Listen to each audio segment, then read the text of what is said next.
Mr. David Licauco, abay narito na ang ilan sa mga resibong makapagsasabing kinaan sila si Alexandra Manalang sa kanyang buhay. But before that, if you haven't subscribed yet to my YouTube channel, please don't forget to like, share, and subscribe at i-hit na rin ang notification bell for more showbiz updates.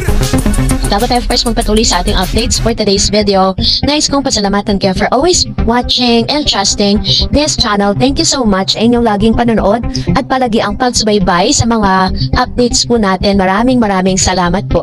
At ngayon ito na pag-usapan natin kasi may isang vlogger po kasi na napanood ko, sinasabi nila na take a look dun daw sa vlog niya at nagpakita siya ng mga konkretong resibo. Ito na, narito tayo para i-refute ang ilan sa mga sinasabi niyang resibo na tila baga sinasabi niyang ito ang ebidensya, sinasabi niyang panalo na siya.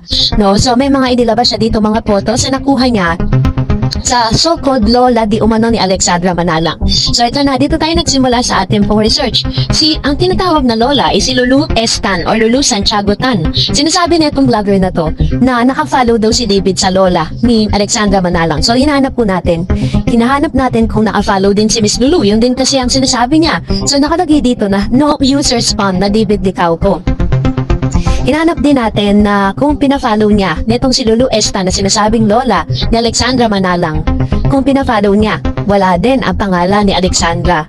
So which means, not related. Hindi talaga sila related. At yung sinasabi na parang ito daw po ay lola ni Alexandra Manalang, yun po ay isang imaginary at isa sa mga fake news. No? So tinignan din natin yung mga followers netong si Lulu Santiago Tan na lola daw ni Alexandra.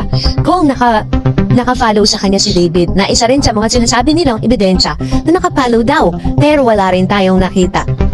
Bigo rin tayo na makita yon dahil wala naman talagang nakafollow. Chinek din natin kung nakafollow si Alexandra Manalang sa kanya na sinasabing apo niya.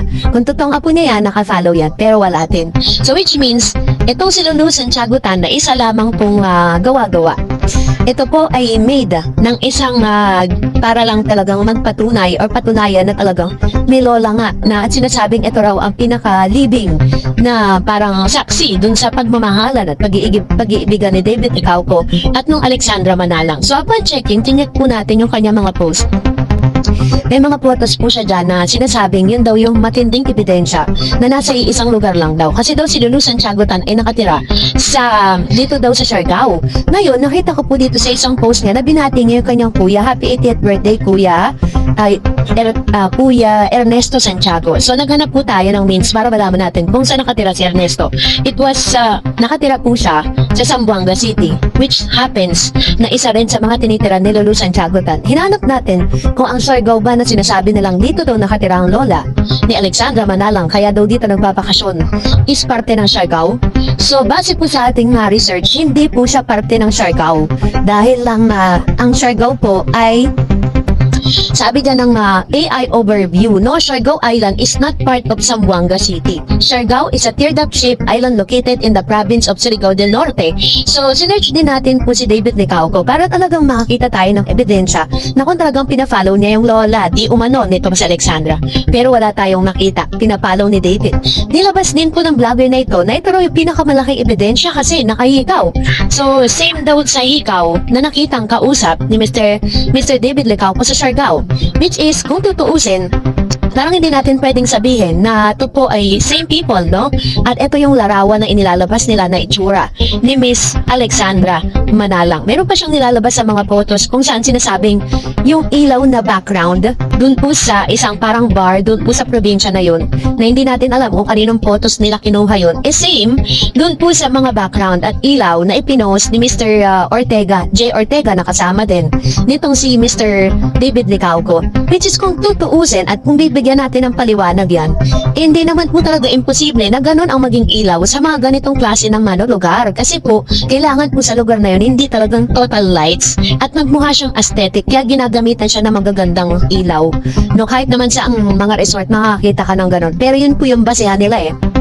Kaya naman talagang mas tumibay yung aking pong paniniwala na hindi totoo na ang pinunta ni Mr. David Licauco doon is Alexandra Manalang na isang imaginary friend, imaginary girlfriend daw di umano nitong si Mr. David Licauco. Kaya talagang malinaw talaga sa isipan natin na ang mga akusasyon na yan, it's just a rumors.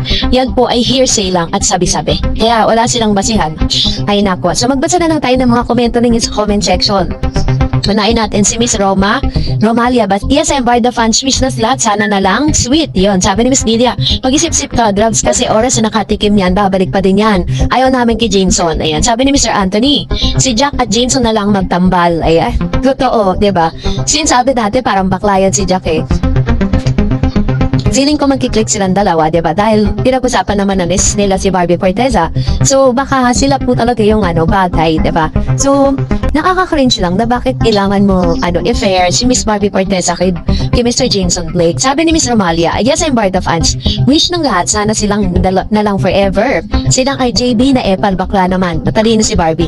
Di agad yan papatuloy. Pagpapalit ba niya si David na matagal na sila kaysa sa kay GB? Nako, yun ba? Bago-bago lang, diba? Yan, ito naman yung kanyang komento patungkol sa isyong ito.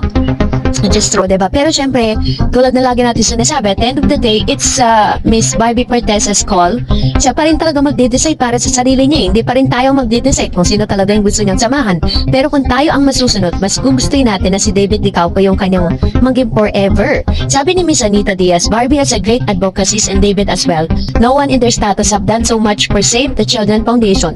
Bravo Barbie, you are truly compassionate and more luck and power to you and your family and David. Ayan, salamat ma'am si Anita Diaz sa inyo pong komento at sa inyo pong pagbibigay ng opinion patungkol sa bagay nito. Kasi totoo naman talaga na mga Barda fans, they are not, hindi lang sila basta nag-idolize ng mga artista katulad ng Barda, but still sila ay katulong din ng mga artistang ito para po itaguhin yung kanilang foundation.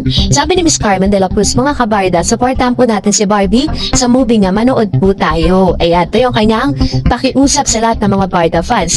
Yung P77 po ay nasa ikalawang linggo na. So ngayon papasok na linggo, magta 3 weeks na po siya na umiere sa mga sinihan. Kung yan po ay talagang walang nanonood, tatanggalin na po yan sa mga sinihan. Ganyan po ang sinihan. Kasi syempre, gusto nila kikita sila. Pero still, dahil may mga nanonood, talagang andun pa rin siya. Sabi ni Miss Lorena, oo nga, si David talaga nag-iisip bago gawin ang mga bagay. Sabi na, ang tunay na lalaki, di madaldal, may pangalang babae. Ayan, sabi niya. Tsaka, mahal ni David ang mga fans ng Barda, hindi niya hayang masaktan.